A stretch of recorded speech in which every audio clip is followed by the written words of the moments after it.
수도권의 코로나19 확산세가 다소 진정되면서 수도권의 박물관과 도서관 등 공공운영시설이 다시 문을 엽니다. 여기에 정부는 침체된 내수의 회복을 위해 오는 8월 17일을 임시공휴일로 지정하는 방안을 검토하고 있습니다.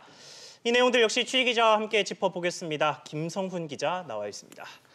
자, 김 기자. 네. 일단 수도권의 박물관, 도서관 여기 운영 재개 소식부터 좀 짚어주시죠. 네, 오늘부터 입장 인원 제한과 전자 출입명부 작성 등 방역 수칙을 지키는 가운데 수도권의 공공시설들이 다시 문을 엽니다. 이 시설들은 지난 5월 29일 내려진 수도권 방역 강화 조치로 폐쇄돼 왔는데요. 한 달하고 보름여 만에 운영을 재개하는 겁니다.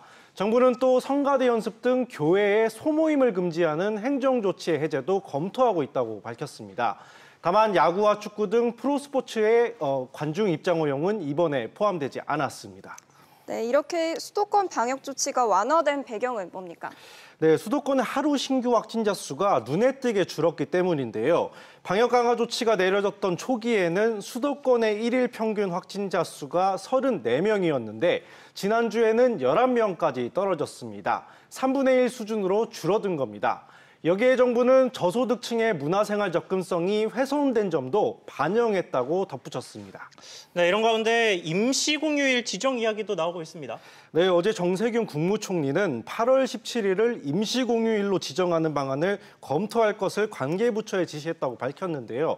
정 총리는 의료진에게 조금이나마 휴식의 시간을 주고 내수 회복의 흐름도 이어가기 위한 것이라고 설명했습니다. 임시공휴일이 지정되면 강복절인 토요일부터 17일인 월요일까지 사흘간 황금 연휴가 가능해집니다. 네, 감염병 확산 속에서 임시공휴일을 지정하는 게 이번이 처음은 아닌 거죠? 네, 정부는 2015년 메르스 유행 때도 토요일이었던 광복절에 앞서 8월 14일을 임시공휴일로 지정했었는데요. 당시에도 침체된 경기의 회복이 임시공휴일 지정의 이유였습니다. 이번에는 코로나19 확산으로 해외여행이 여의치 않은 상황이라 내수 진작 효과가 있을 것으로 보입니다. 한편 임시공휴일 지정은 국무회의 심의와 대통령 재가를 거쳐 최종 결정됩니다. 네, 김 기자 잘 들었습니다.